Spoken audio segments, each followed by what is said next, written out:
Ay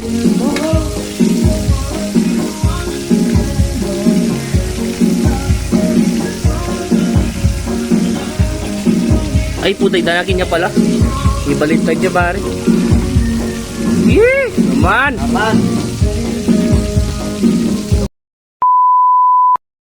Naisipan nga namin mag-food trip ngayon ng mga tropang kalye pogi. At ito nga dali-dali kayong pumunta ng palengke.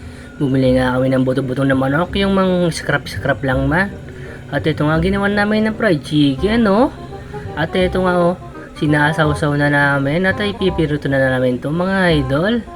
Ito nga si Chef Romel, ayan no? Si Pare Romel. At habang nga inaantay namin maluto yung mga manok, at ito tamang chill muna ang mga tropa rito. Ayan, meron kaming bagong pitas ng mangga rito mga idol. Tingnan nyo naman, napakasarap niya no? Sariwang sariwa. At nagluto na nga kami ng bagong dito. Ipapartner namin sa kinuha namin mangga dun sa himpon na hindi namin pinagpaalam. Diyos ko kasakit po at ang kisa akong mangga Inangwa, walang paalam Charot lang. At eto nga ayan, minamarinate din ni Pare Romel.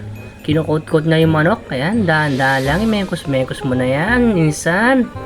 Ayan, sa time na yan, medyo marami na yung mekos-mekos ni Paring Romel. Ayan, dahan-dahanin mo lang, insan. Ayan nga.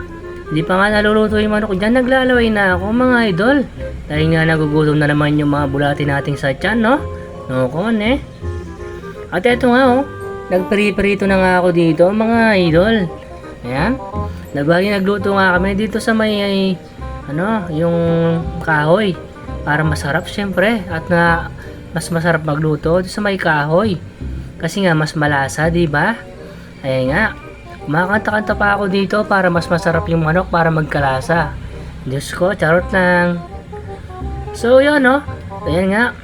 Meanwhile, nga tinatagay-tagay muna namin dito habang hindi pa luto. At eto, tamang mekos-mekos na naman si Chef Boy. Ayan si Chef Romel nga pala, sorry. Ayan, binabalitod muna yung mga manok para hindi madulok.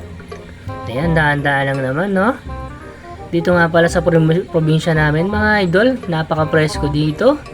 Ayan maraming halaman at malilim. Masarap mag-basketball at matulog dito mga idol. At mag-food trip na rin syempre. Isama mo na rin yung tagay ng mga tropa rito habang nagbabasketball, Ayan, ganyan kaganda rito sa San Luis, mga idol. Share ko lang naman. At ito nga, kumuha na nga ako ng daon ng saging. At sabi ko nga sa inyo, magbubodol fight nga kami, biglaan lang naman.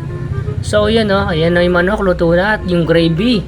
Ayan, yung gravy nga pala, ginawa lang namin yan, mga idol. Arena lang yan, Baka naman hanap-hanapin yung lasa, masarap yan. At ito nga, nagsandok na nga sila ng nasi dito, parang makapanganakipin. At ito na nga, okay na yung sorry, excuse me. Ayan, kakain na nga kami mga idol. Pasensya na, medyo napaus yung nagbo-voice over nyo dito. Ayan, nagsandok na nga ng mga ulam dito at kanin. Napakasarap talagang kumain pag may salo-salo, maliit lang Ayan syempre sa time na yan, wala muna tayong kakausapin dahil nga seryoso tayo sa pagkain. Lulus ko, mapaparami na naman ang kain ng mga bata. Ayan, yun lang naman mga idol, i-share ko lang sa inyo. Alam kong nabusog na naman kayo sa simpleng tanghalian na inandaan namin para sa inyo. Para sa amin pala to, hindi para sa inyo. Charot lang yun Ngayon lang naman mga idol, please like and share.